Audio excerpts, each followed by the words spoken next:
You're concerned once they come out of national service, what might happen to them? Well, there's already record numbers of ex-servicemen in prison at the moment.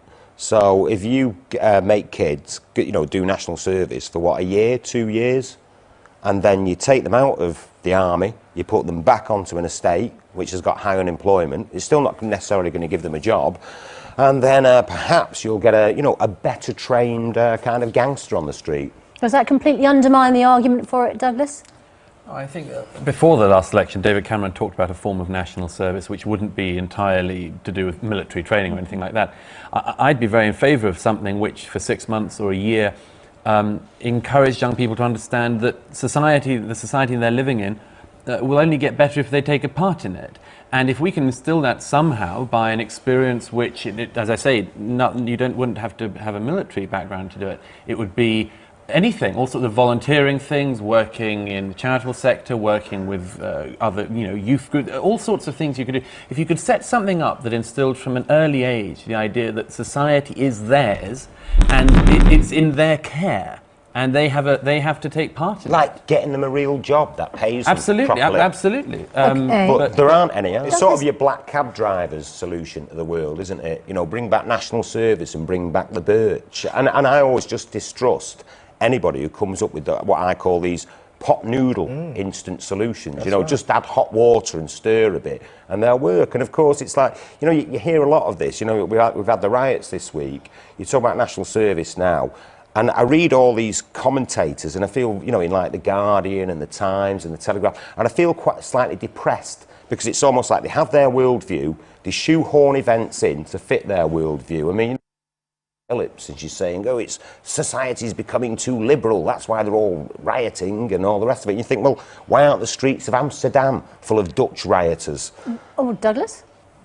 Well, I'm not answering for any of the numerous people who Derry's criticising, but I mean, just the first thing I'd say is this, that no one is saying that a national service, for instance, would replace family. The problem is that we have across our society a whole set of problems that are going on. Which is underpinned by family, and broken families. One of the, absolutely, if not the central thing underpinning it is the breakdown of the family. No doubt about that. But you can't sort of will that or wish it to happen. You have to assist it to happen somehow, and you have to assist people to feel part of a community, a part of a nation. Your point, yeah. Can I just stress again that the ideas of national service that have been suggested by politicians at the moment aren't, as a solely one-size-fits-all military solution to it. But I think it might be worth thinking of a more nuanced approach to this, I say, which David Cameron suggested, whereby there are types of experience, types of national service which have nothing to do with the military, that may well suit and fit and help train up young people, not only have a sense of community, have a sense of belonging, but also help them into the career which they'd go into. So it's much more nuanced than just throwing people around to march in a square. Can I just say this, yeah? We're talking about the army. I'm going to bring some home truths here. This is what the young people I work with see. I work with gang members. They see £4 to £5 billion being spent on a war in Afghanistan, Iraq and in Libya and all these places. And then they see the same Prime Minister coming back here telling everybody that there's no jobs, there's going to be massive redundancies, no apprenticeships. So what you're saying is let's further give more investment to the army to go and deal with a problem that should be invested locally to organisations. And no, let me finish. What I'm saying is this.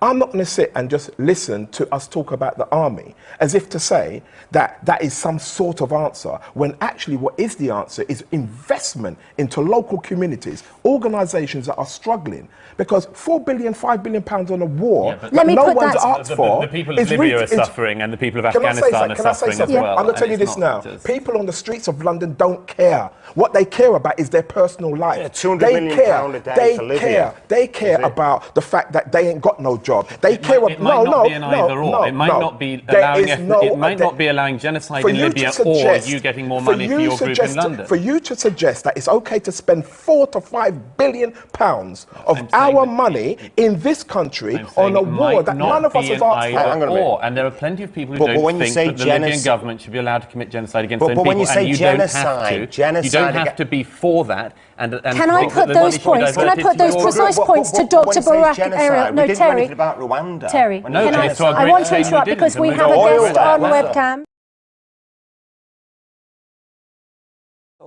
And Douglas, it was flooding the streets with police, wasn't it, that actually brought this to an end? Absolutely. I mean, I think there have been two things quickly. One is that there have been some people who've gone way over the top of what they think should now happen. I mean, we're sitting in Belfast. Belfast knows well that if you start putting soldiers on the streets, things can escalate very fast indeed. And I think that's a very bad idea that's been suggested. But I think that the second thing to say there is that there has been a terrible loss of public confidence in the police by the fact that a large number of members of the public have seen police holding back, allowing not just criminality to go on, not just looting to go on, but also in some cases members of the public being attacked by those people, and the police seeming not to have taken the role that they should have done to protect the public. So there has been a huge loss of confidence this week in the police, and it's going to take a lot of work and effort for the police to get that confidence back.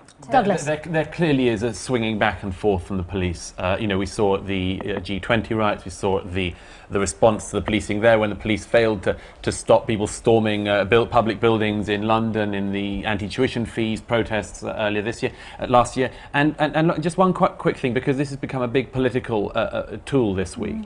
This issue about the cuts in police numbers. Nobody, I think, in agreement from any political party or anything else, actually wants to see fewer police on the streets. And Labour, I think, have been behaving quite disgracefully in trying to make this political point this week.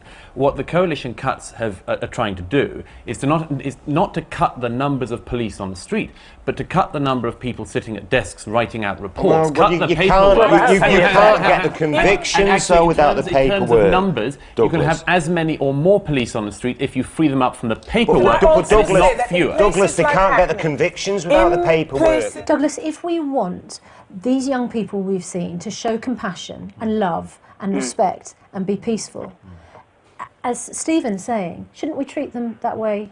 Absolutely. Look, but there are two sides to this.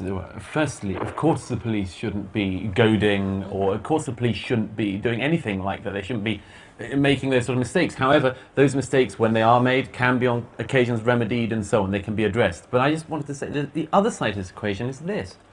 We can't let people off when they do criminal acts from being subjected to a rigorous examination publicly afterwards. Let me give an example. A lot of people get stopped and searched. And I mean, the gentleman who got on here is an example. I mean, I've been stopped and searched. Most people I know in London have been stopped and searched. But let me just give you a quick example. It would never occur to me, and I know it wouldn't... Douglas, have you really been stopped and searched by police? Twice. Happened? And how have they gone about doing it? I don't. Is it useful to go into? I mean, yes. I mean, they stopped. This is several years ago. They stop you. They ask you to show what you're carrying. Ask you to empty your pockets. All that sort of thing. Now, I don't like that. But my own feeling is this: is if you think you're doing a job, you do it decently. I don't mind. I'm inconvenienced. Yeah. But if this is what's needed to keep the community safe, then fine. What would never occur to me for a moment is to store up resentment from that and to end up somewhere down the line using it as an excuse to steal trainers. And some people have been doing that. No, let's not condone what went on in the riot. Meanwhile, we have a parent here, Tariq Jahan, who suffered the most grievous loss and yet spoke out so eloquently and powerfully. Mr. Jahan, I think, is the outstanding hero of this week. Such an extraordinarily moving...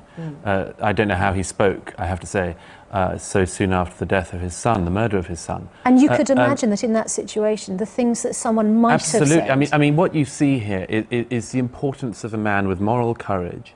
And faith. Even in this terrible period in his life.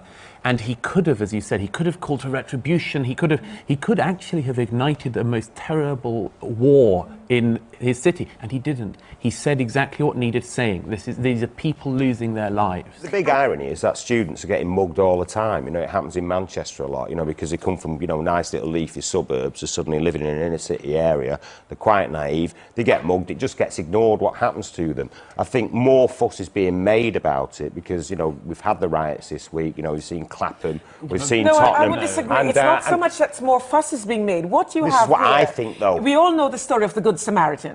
What we have here is a guy who's bloody beaten up, blood all over.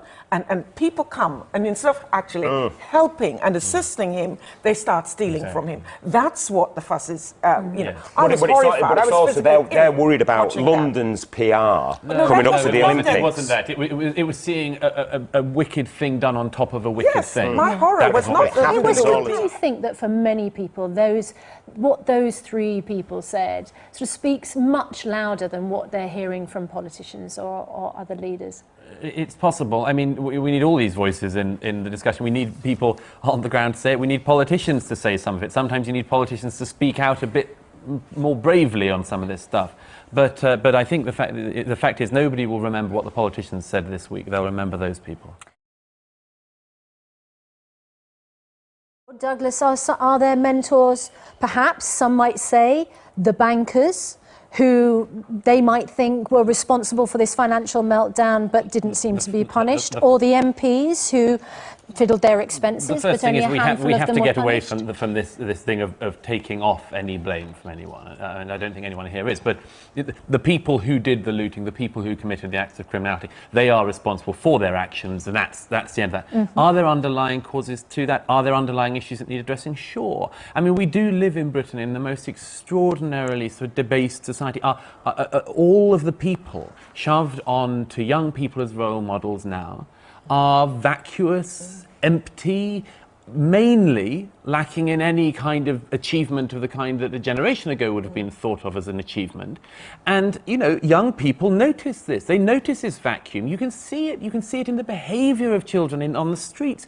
You can see it in what they aspire to. You can see it in the whole... So are you going to tally up what, you know, the kind of corruption? I mean, there is a rich seam of immorality goes throughout society. So you've got your MPs trousering their expenses. You've got, you know, bankers who, you know, impoverished all of us, really, paying themselves massive bonuses. And you've got politicians intertwining with, corrupt press proprietors in each of these cases, you know, and what seems to be corrupt policemen. Yeah, okay. So we've got all of that going on. They're unified by the same thing, which is an so inability... they should all be punished, shouldn't they? Absolutely. They are unified by the same thing, an unwillingness to take responsibility for your own actions. So, yes, but this is what's interesting. And that's what the MPs did. They did not take responsibility for their actions. And I know you say this thing about multiculturalism, you know, you don't believe in different solutions for different, you know, cultures and all that. So let's get it down to, like, David Cameron, that kid who, he was looting, wasn't he, and he stole a bottle of water from Lidl. He's been sent down for 6 months. And yet David Cameron, when it comes to Andy Coulson,